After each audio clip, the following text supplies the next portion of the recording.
Cowboys quarterback Dak Prescott recently signed a 4-year, $160 million extension with the Dallas Cowboys. The contract negotiations between Dak and Dallas have gone on for over a year, and they had to settle for a franchise tag in 2020. Reports surfaced in April of 2019 that Dak turned down an extension worth around $30 million per year, and even some reports had it between $33 and $35 million per year. About a year later, he signed the extension, giving him an annual average of $40 million per year. You can argue whether Dak is worth $40 million per year, but that's not really the purpose of this video. I would argue that it was worth it because Dallas really has no other realistic options that were better than Dak entering the 2021 season at quarterback. While the Cowboys may never see any real value from this type of extension, they honestly couldn't afford to let a top 10 quarterback at age 27 just up and leave for nothing. Speaking of Dallas and large contracts, they currently have 6 players slated to make over $9 million against the cap in 2021.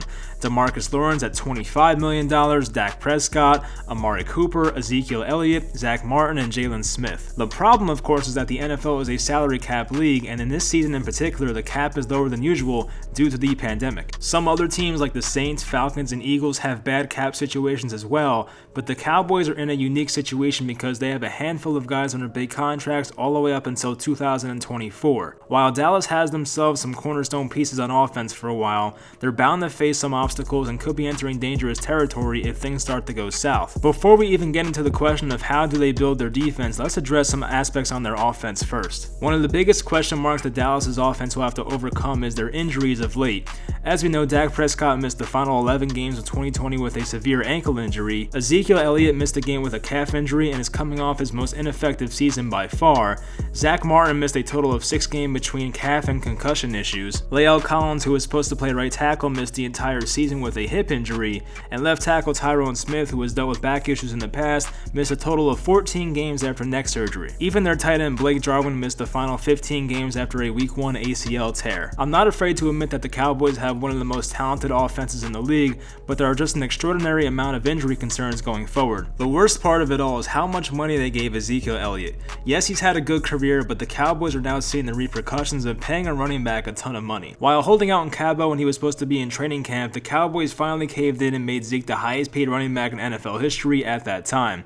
His 6-year, $90 million deal gives him an annual salary of $15 million per year from 2021 to 2026. I'm all for players getting paid, and I'm happy for Zeke on a personal level, but the amount of money he's making could have been distributed to help your defense. They even had to let Byron Jones walk in free agency last year and watch their secondary crumble in 2020 because of it. Realistically, Dallas could have just gone with backup running back Tony Pollard, who was more efficient than Zeke last year anyway, and in the one game Zeke missed, Pollard put up this stat line of 12 carries, 69 rushing yards, 6 receptions, 63 receiving yards, and 2 touchdowns on the ground. Oh, and Pollard's contract had a cap hit under $1 million last season to make matters worse. I get that giving up on your former 4th overall pick just a few years later is a bad look, but doubling down on a mistake is even more detrimental and will continue to be that way for the Cowboys. In terms of their offensive line, they just need to stay healthy. We know that Tyrone Smith, Zach Martin, and La'el Collins are great players, but coming off serious injuries for 2 of them makes it concerning for their future availability. They also have some questions at center between Joe Looney and Tyler Biadasz, so we'll see how that one plays itself out. Now on to Dallas's defense, and oh boy, it was bad in 2020. Their defense ranked bottom 5 in points per game allowed and bottom 10 in yards allowed per game. The concerning part is that arguably 3 of their best players in their secondary are now hitting free agency between Xavier Woods, Jordan Lewis, and Chidobe Awuzie. And when you have a handful of large contracts still on the books, it's not always easy to retain talent on your roster come negotiation time. Just when you thought it couldn't get any worse, Aldon Smith, who was a reclamation project and probably their best defensive lineman, is also up for a contract, so is Tyrone Crawford, another starter on their defensive line. Dallas not only had a bad defense in general, but their run defense was atrocious, ranking 31st in the NFL, just ahead of the Houston Texans. Entering 2020, Dallas's defensive line was supposed to be a strength of their team, adding Everson Griffin, Gerald McCoy, Dontari Poe, and Aldon Smith to a line that already had DeMarcus Lawrence. Everson Griffin never worked out and was traded to Detroit halfway through the season.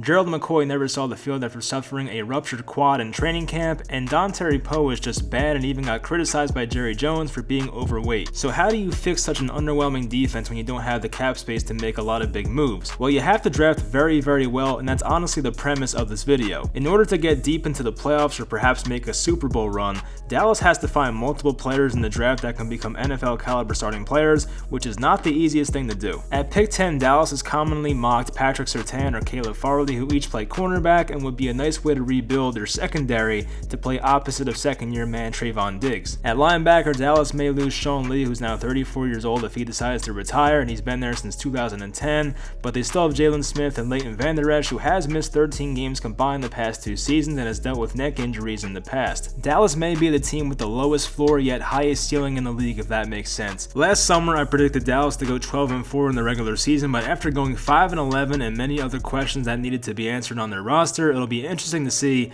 where they go from here. And I haven't even brought up Mike McCarthy, who I still think is one of the most overrated coaches in the league, but with Dallas's loyalty to their head coaches, he could be there for a long time. We'll see how Dallas does over the next couple of years, but it ultimately comes down to staying healthy and finding cheap talent in the draft that perform at a high level on their rookie deals. If those things happen, then maybe Dallas does become a team that can win double-digit games and maybe make a long playoff run, although it's very difficult to achieve. That'll do it for this video. Leave in the comments what do you expect to happen with the Cowboys over the next few years. Hopefully you guys enjoyed this video. Leave a like and subscribe, and I'll talk to you guys next time.